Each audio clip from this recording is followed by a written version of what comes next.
What if I told you that you could own an asset that is 100% passive, that could pay you thousands or even hundreds of thousands of dollars per year, and all you have to do is sit back and wait for the mail to come? I'm talking about oil and gas royalties, or as some people call it, mailbox money. In this video, I'm going to explain how oil and gas royalties work. Be sure to stay to the end, and I'll share how my company acquires thousands of acres of mineral rights all across the country every single year.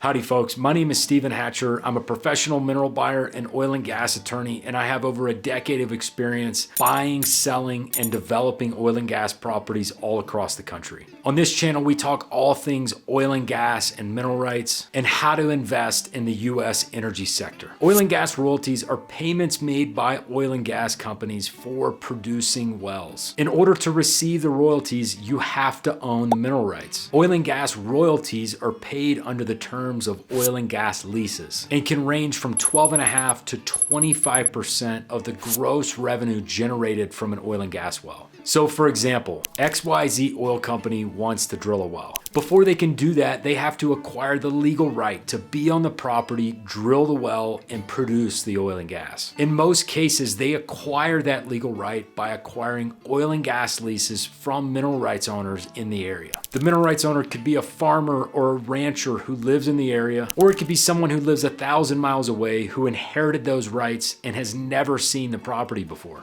The oil company will hire a landman to do research to find these mineral rights owners and then lease them. Once the leases are acquired, the oil company will move a drilling rig in and actually drill the well. Once the well starts producing, the oil company will start sending out royalty checks to all of the mineral rights owners in that well. And they will continue to send those checks every single month for as long as that well produces, which can be anywhere between 10 and 50 plus years. So what do mineral rights look like as an investment? Well, they're similar to rents received by a landlord who owns real estate. They're also similar to annuities because they're completely passive monthly payments. However, oil and gas royalties are much more volatile than rents or annuities because the price of the check is directly tied to the price of oil and natural gas. Oil and gas royalties are also different because they are declining streams of cash flows. Oil and gas wells produce more earlier in their life than they do later in their life. So typically, royalty payments will start high and then decline through time. I'll give you an example of a property that we recently bought. This particular property is 35.5 net mineral acres leased at a 25% royalty. The operator has plans to drill 6 new wells on the property. Here's what the cash flow profile will look like. In year 1, this property will generate almost $600,000 of cash flow. In year 2, the property will generate about $250,000 of cash flow. And the income stream will continue to decline every single year. And by year 10, the cash flow will be down to about $20,000 per year. So this declining stream of cash flows is different from other types of investments, which may stay flat or even appreciate through time. But in my opinion, mineral rights are still better investments because you get the majority of your cash back very quickly, as opposed to real estate where you may have to wait 10, 20, or even 30 years before all of your capital is returned to you. So how do I acquire thousands of acres of mineral rights every single year? Well, the same way that you acquire real estate. First, you have to know where to look. As with real estate, in minerals, it's all about location, location, location. You need to be in the right neighborhood where oil and gas activity is high. Second, you have to know how to find mineral owners. This includes some specialized skills, including knowing how to run title